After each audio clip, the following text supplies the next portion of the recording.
Hello. You know, the other night I was watching television, and all of a sudden I heard something that I couldn't believe. Fox News reported that the Islamic State is preparing for the end of its so-called caliphate. You heard me right. They're going to just stop, get their marbles, and go home.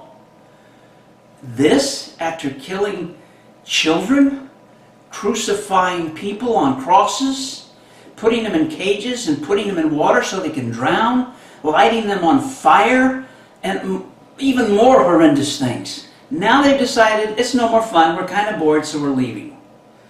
Well, if you believe that, boy, have I got a nice bridge for you in Brooklyn, real cheap.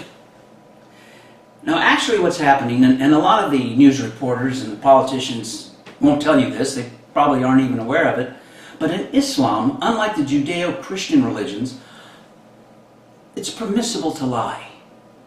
Yeah, you can lie. Now, of course, we know our Jewish brothers and Christian brothers, they subscribe to the Ten Commandments, which says, thou shalt not bear false witness, which is the way of saying you're not going to lie. But in Islam, it's okay. Now, around the 1300s, a book was created to kind of enshrine all of the Sharia law, so it'd make it a little easier for people to understand what's going on.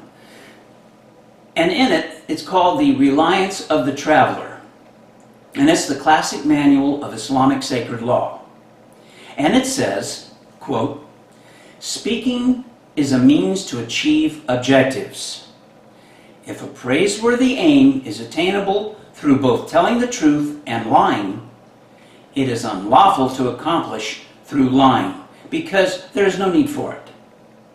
When it is possible to achieve such a claim by lying, but not by telling the truth, it's permissible to lie if attaining the goal thereby is permissible.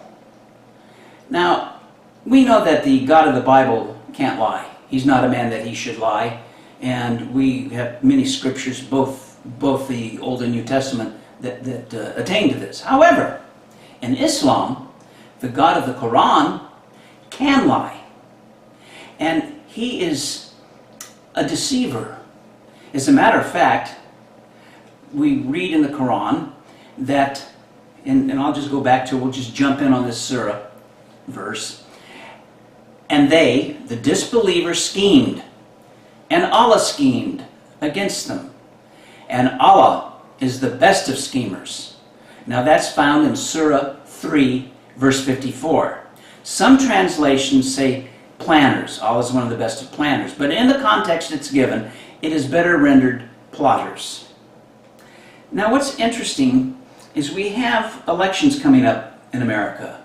And we have one candidate who says that he's going to just kind of put a hold on everything till he can figure out who's the terrorists coming in from ISIS and who are legitimate refugees that are Muslims and Arabs that need help. Now, let me make this clear first of all. I'm not a Republican. I'm not a Democrat. I'm a registered independent. Having said that, it seems to me that ISIS must be thinking that Donald Trump may have a very good chance of attaining the presidency. How do we disarm people?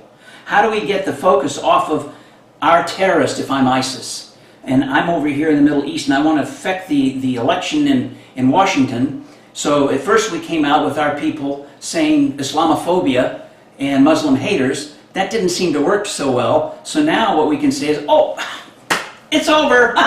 We're done. We're going home now and watch a little television too, or maybe play Pokemon and move around the Middle East and see what we can find. But I don't believe them. I believe what is actually happening is something similar to the Treaty of the Prophet, where Muhammad made a treaty and then after he was strong enough, came back and broke the treaty and conquered the people, the Quraysh tribes specifically. But what we're looking at here right now is to conquer America. So we disarm them. All of a sudden now there's nothing to fear of ISIS. There's people flooding in who need help. Why? Who's going to be that close now to watch it? Because ISIS is done. They're not playing the game anymore. So everything's nice.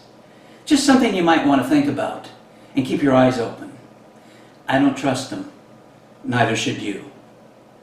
Thanks for listening. I'm Dr. J.P. Sloane. Until next time.